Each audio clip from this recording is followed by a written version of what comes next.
ఈరోజు భారతీయ జనతా పార్టీకి సంబంధించినటువంటి 12 సంవత్సరాల సుపరిపాలన కార్యక్రమంలో భాగంగానే ఆంధ్రప్రదేశ్లో అన్ని జిల్లాల్లో కూడా పత్రికా సమావేశాలు నిర్వహించుకోవడం జరిగింది.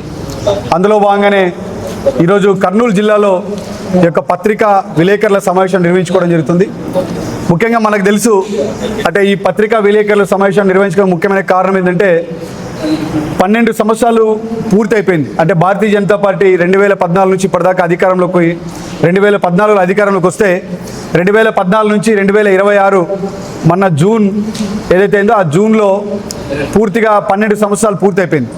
సో ఈ 12 ఏళ్ల సుపరిపాలన అంటే 12 సంవత్సరాల్లో భారతీయ జనతా పార్టీ కావచ్చు, నరేంద్ర మోడీ గారు ప్రధానమంత్రిగా అయిన తర్వాత సుపరిపాలన ఏదైతుందో ఈ 12 సంవత్సరాల్లో మేము ఏం సాధించాము అనేటువంటి విషయాన్ని దేశం మొత్తం మీద ఈ 12 ఏళ్ల మోదీ ప్రభుత్వంలో 12 ఏళ్ల సుపరిపాలన మరియు 12 ఏళ్ల ప్రజా సంక్షేమం గురించి ప్రజలకు తెలియాల్సిన అవసరం ఉంది. మేము 2014 కంటే ముందు గత 60 సంవత్సరాలుగా భారతదేశాన్ని కాంగ్రెస్ ప్రభుత్వం పాలించింది, కాంగ్రెస్ పార్టీ పాలించింది. కానీ 2014 నుంచి ఇప్పటిదాకా 12 సంవత్సరాలు నరేంద్ర మోడీ గారు భారతీయ జనతా పార్టీ పాలించింది, ప్రజల యొక్క సంక్షేమం గురించి ఆలోచించింది. కాబట్టి ఇప్పటిదాకా 12 సంవత్సరాల్లో ఏం చేసాము అనేటువంటి ఒక ఆలోచనకు వచ్చినప్పుడు అన్ని విషయాలు అంటే మహిళల యొక్క ఆర్థిక విషయంలో కావచ్చు, మహిళల యొక్క భద్రత విషయంలో కావచ్చు, యువకుల యొక్క ఉపాధి కావచ్చు, అదేవిధంగా విద్యార్థులకు మంచి యొక్క విద్యని అభ్యసించేటువంటి అవకాశాలు కావచ్చు, రైతులకు సహాయం అందించేటువంటి విషయంలో కావచ్చు, శ్రామికులకు అనేక రకాల విషయాల్లో కావచ్చు, ఇలాగా ప్రతి ఒక్క విషయంలో కూడా భారతీయ జనతా పార్టీ నరేంద్ర మోడీ గారి యొక్క ప్రభుత్వం ప్రతి ఒక్క విషయం కూడా ఆలోచించడం జరిగింది. ప్రతి ఒక్క లబ్ధిదారుడు అనేక రకాల ప్రభుత్వ పథకాల ద్వారా లబ్ధులు పొందిన అవకాశం మనకు తెలుసు. కాబట్టి అందులో భాగంగానే మనకు తెలుసు దగ్గర ఈరోజు డీబీటీ అనేటువంటి 12 సంవత్సరాల్లో డీబీటీ అనేటువంటి ఒక సిస్టమ్ను తీసుకొచ్చి డీబీటీ ద్వారా 44 లక్షల కోట్ల రూపాయలని నేరుగా ప్రజలకు అందించినటువంటి చరిత్ర నరేంద్ర మోడీ గారిది. దాంతోపాటు బీజేపీ అధికారంలోకి వచ్చిన తర్వాత 2014 మోడీ గారి అధికారంలోకి వచ్చిన తర్వాత 2014 నుంచి ఇప్పటిదాకా సాక్షాత్తు 25 కోట్ల మంది పేదరికం నుంచి బయటపడినటువంటి విషయం మనమందరూ చాలా గర్వపడాల్సిన విషయం.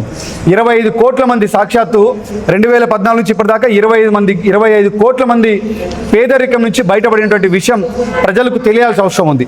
దాంతోపాటు ఈ 12 సంవత్సరాల్లో ప్రధానమంత్రి గరీబ్ కళ్యాణ్ అన్న యోజన కింద 80 కోట్ల మందికి పైగా ఉచిత రేషన్ ఇచ్చేటువంటి చరిత్ర భారతీయ జనతా పార్టీది, నరేంద్ర మోడీ గారిది.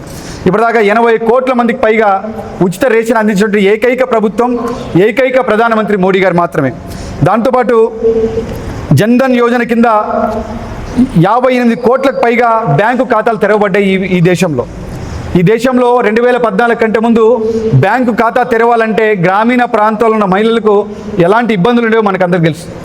సామాన్యులు ఎవరు కూడా బ్యాంకు మెట్లెక్కే పరిస్థితి లేదు. కానీ 2014 మోడీ గారు అధికారంలోకి వచ్చిన తర్వాత సాక్షాత్తు ఇప్పటివరకు ఈ దేశంలో 58 కోట్లకు పైగా బ్యాంక్ ఖాతాలు తెరవబడ్డాయి. ఈ బ్యాంక్ ఖాతాలు తెరవబడిన దాంట్లో 32 కోట్లకు పైగా మహిళలు మాత్రమే ఉన్నారు. సో ఈరోజు ప్రతి ఒక్క పొదుపు లక్ష్యంలో ఉన్నట్టు ప్రతి ఒక్క మహిళ బ్యాంకింగ్ సెక్టర్లో మెట్లెక్కుతుంటే దానికి కారణం మోడీ గారు. ఎందుకంటే ఉచిత జీరో అకౌంట్ ఓపెన్ చేసి జన్ అకౌంట్ అనేటువంటి ఒక జన్ ధన్ యోజన అకౌంట్ పేరు మీద 58 కోట్లకు పైగా అకౌంట్లు ఓపెన్ చేస్తే 32 కోట్లకు పైగా ఓన్లీ మహిళలు మాత్రమే ఉండడం జరుగుతుంది. దాంతోపాటు ప్రధానమంత్రి ముద్రా యోజన కింద 10 కోట్ల రూపాయల వరకు గ్యారంటీ రైతు రుణాలు ఇవ్వడం జరిగింది. ఇందులో 57 కోట్ల పైగా రుణాలు మంజూరు కూడా చేశారు. దీంతోపాటు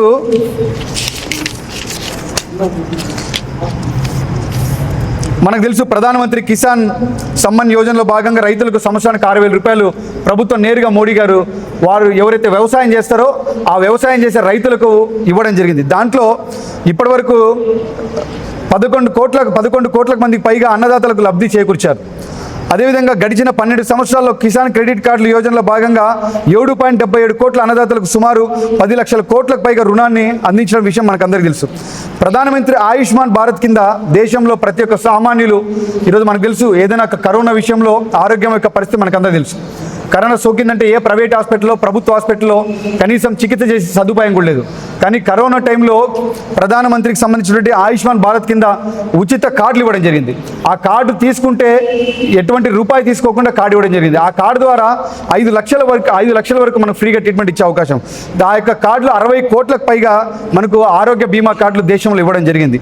అదేవిధంగా ప్రధానమంత్రి ఆవాస్ యోజన కింద 4 కోట్లకు పైగా లబ్ధిదారులకు పక్కా ఇల్లు కట్టించడం జరిగింది నరేంద్ర మోడీ గారు. దాంతోపాటు ప్రధానమంత్రి స్వనిధి యోజనలో భాగంగా 74 లక్షల పైగా వీధి వ్యాపారులకు రుణాలు అందించేటువంటి సదుపాయం కల్పించడం జరిగింది. అదేవిధంగా స్టార్టప్ ఇండియా స్టాండప్ ఇండియాలో భాగంగా ఎస్సీ ఎస్టీ వర్గాలకు సంబంధించిన పారిశ్రామికవేత్తలకు 15,000 కోట్ల పైగా రుణాలు ఇచ్చారు. ఎస్సీ ఎస్టీకి సంబంధించినటువంటి మహిళలకు అందులో కూడా వ్యాపారవేత్తలకు 15,000 కోట్ల పైగా రుణాలు ఇచ్చినటువంటి ఏకైక ప్రభుత్వం భారతీయ జనతా పార్టీది, నరేంద్ర మోడీ గారిది. అంతకుముందు కనీసం రుణాలు అందించాలంటే కూడా మహిళలు ఎక్కడికి పోయే పరిస్థితి లేదు. కానీ స్టార్టప్ ఇండియా స్టాండప్ అనేటువంటి ఒక స్కీమ్ తీసుకొచ్చి ఆ స్కీమ్లో ఎస్సీ ఎస్టీ మహిళలకు ప్రత్యేకమైనటువంటి నిధులు ఇచ్చినటువంటి చరిత్ర నరేంద్ర మోడీ గారిది. అందులో భాగంగానే ప్రధానమంత్రి విశ్వకర్మ యోజన, మనకు తెలుసు కర్నూలులో కూడా అనేక రకాల సెంటర్స్ ఉన్నాయి.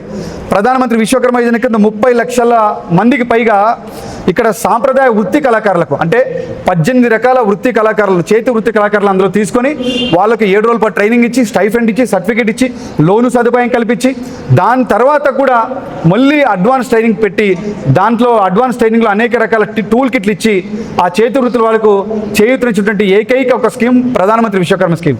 దీన్ని మోడీ గారు స్థాపించారు. ఇప్పటిదాకా దేశంలో 30 లక్షలకు పైగా ఈ స్కీమ్లో లబ్ధిదారులుగా చేరినటువంటి విషయం మనకు అందరికీ తెలుసు.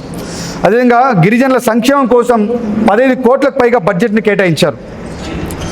అదేవిధంగా ప్రధానమంత్రి ఉజ్వల్ యోజన కింద 11 కోట్ల మందికి పైగా మహిళలకు ఎల్పిజి గ్యాస్ కనెక్షన్ ఉచితంగా ఇచ్చారు.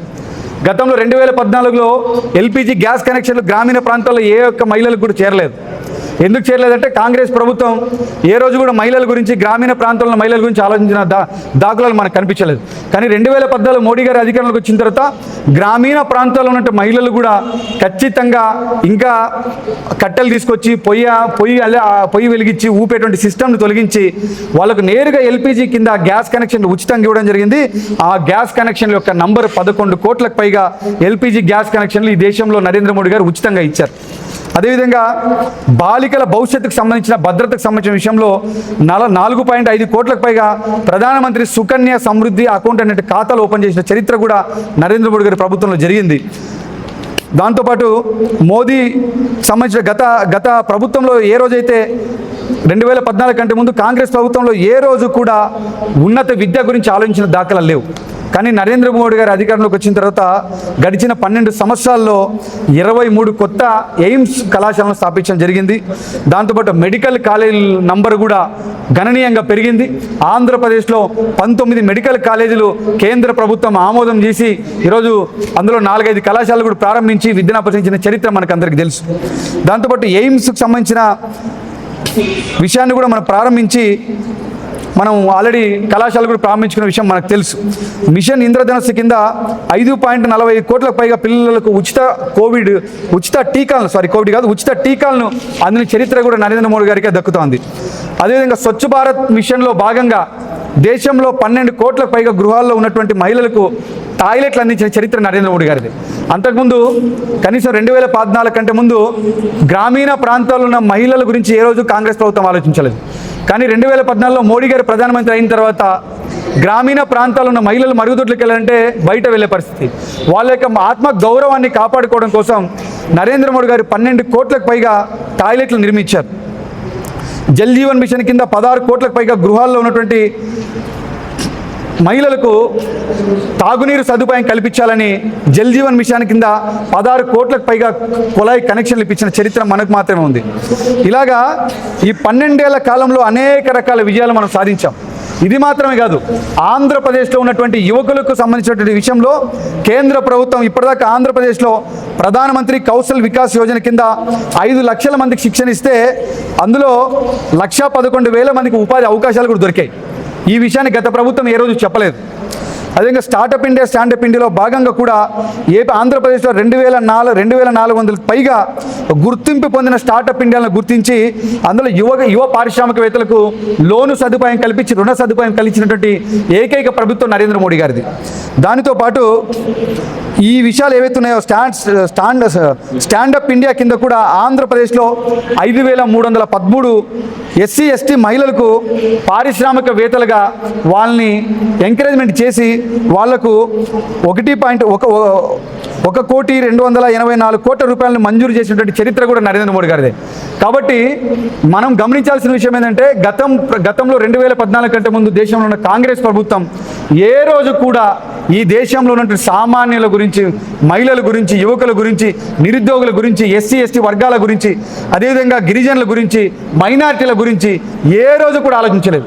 ఈరోజు 2014లో మోడీ గారు అధికారంలోకి వచ్చినాక అన్ని రకాల వర్గాల గురించి ఆలోచించి ఒక పక్క సంక్షేమాన్ని, ఒక పక్క అభివృద్ధిని, రెండు కళ్ళని ఈక్వల్గా పెట్టుకొని రెండింటిని ఎక్కడా కూడా ఒకటి మైనస్ కాకుండా ఒకటి ప్లస్ అవ్వకుండా రెండింటిని బ్యాలెన్స్గా చేసుకుంటూ అన్ని రకాల వర్గాలకు నిధులు కేటాయించి అన్ని రకాల వర్గాలకు అభివృద్ధినిచ్చి అన్ని రకాల వర్గాలకి సంక్షేమాన్ని ఇచ్చేటువంటి ఏకైక ప్రభుత్వం అనేది మాత్రమే.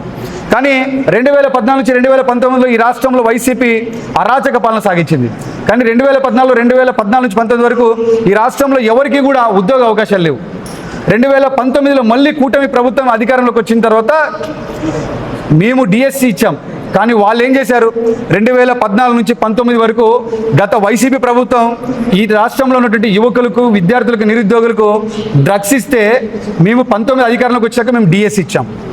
వాళ్ళు డ్రగ్స్ ఇస్తే మేము డిఎస్సి ఇచ్చాం.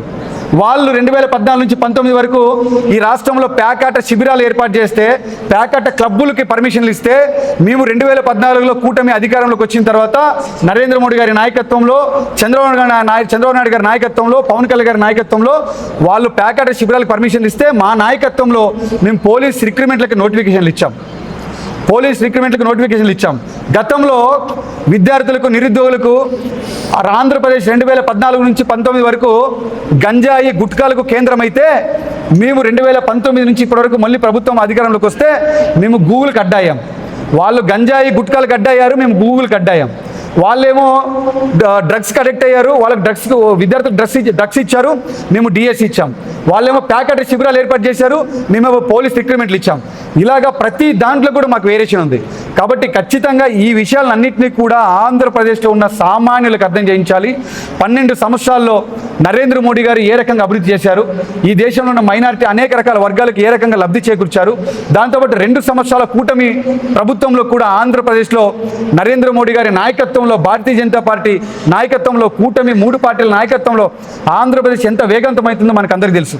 ఈరోజు అమరావతికి సాక్షాత్తు కేంద్ర ప్రభుత్వం 15,000 కోట్లకు పైగా నిధులు ఇచ్చింది. పోలవరంకు 17,000 కోట్లకు పైగా నిధులు ఇచ్చింది. ఈరోజు రైల్వే జోన్ శాంక్షన్ చేసింది కేంద్ర ప్రభుత్వం, భారతీయ జనతా పార్టీ. ఈరోజు ఆంధ్రప్రదేశ్లో నేషనల్ హైవేలు, అన్ని రకాల national హైవేలు connectivity పెరిగిందంటే Bharatiya Janata party కారణం. ఒకప్పుడు 2014 కంటే ముందు ఇప్పుడు ఒకసారి నేషనల్ హైవేల పరిస్థితి చూడండి. 2014 కంటే ముందు ఇప్పుడు ఎంత డిఫరెంట్ కనిపిస్తుందో. ఈరోజు దేశంలో 11 కార్డియార్లు మొత్తం ఉంటే కనుక అందులో ఆంధ్రప్రదేశ్లోనే 4 రాయలసీమ జోన్ కనెక్టివిటీ చేసి 3 కారిడార్లు మనకు ఇక్కడ వస్తున్నాయి. ఒకటి హైదరాబాద్ నుంచి బెంగళూరుకి, రెండోది బెంగళూరు నుంచి చెన్నైకి, మూడోది చెన్నై టు హైదరాబాద్. సో ఇలాగ దేశంలో ఎక్కడైనటువంటి కారిడార్లు మన రాయలసీమ కంటుకట్టుకొని ఉన్నాయి. దాంతో పాటుగానే ఓర్వకల్ ఇండస్ట్రీ కావచ్చు, కొప్పర్తి ఇండస్ట్రీ కావచ్చు, ఇలాగ అన్ని రకాల అభివృద్ధికి సంబంధించిన అభివృద్ధిని నరేంద్ర మోడీ గారి నాయకత్వంలో, భారతీయ జనతా పార్టీ సంబంధించిన నాయకత్వంలో, కూటమి నాయకత్వంలో ఖచ్చితంగా వీటన్నిటి విషయంలో మేము ప్రజల ముందుకు తీసుకెళ్తాం. వీటన్నిటిని రాబోయే కాలంలో 12 సంవత్సరాల్లో భారతీయ జనతా పార్టీ మోడీ గారు ఏం చేశారనే విషయాన్ని సామాన్య ప్రజలకు, మహిళలకు, మైనారిటీ వర్గాలకు, ఎస్సీ ఎస్టీలకు, యువకులకు, నిరుద్యోగులకు, జన్జీలకు అందరికీ కూడా అర్థమయ్యే భాషలో మేము చెప్పి భవిష్యత్తులో రాబోయే కాలంలో పెద్ద ఎత్తున ఈ సంక్షేమ ఫలాన్ని తీసుకెళ్లాలని కోరుకుంటాం. ఈ యొక్క అవకాశాన్ని నాకు కల్పించినటువంటి మీడియా మిత్రులకు, పార్టీ వాళ్ళందరికీ కూడా ప్రత్యేకమైన ధన్యవాదాలు. తర్వాత మా రాష్ట్ర కార్యదర్శి గీతా మాధురి గారు మాట్లాడతారు. తర్వాత నగురు రావేంద్ర గారు, మురళి గారు మాట్లాడతారు.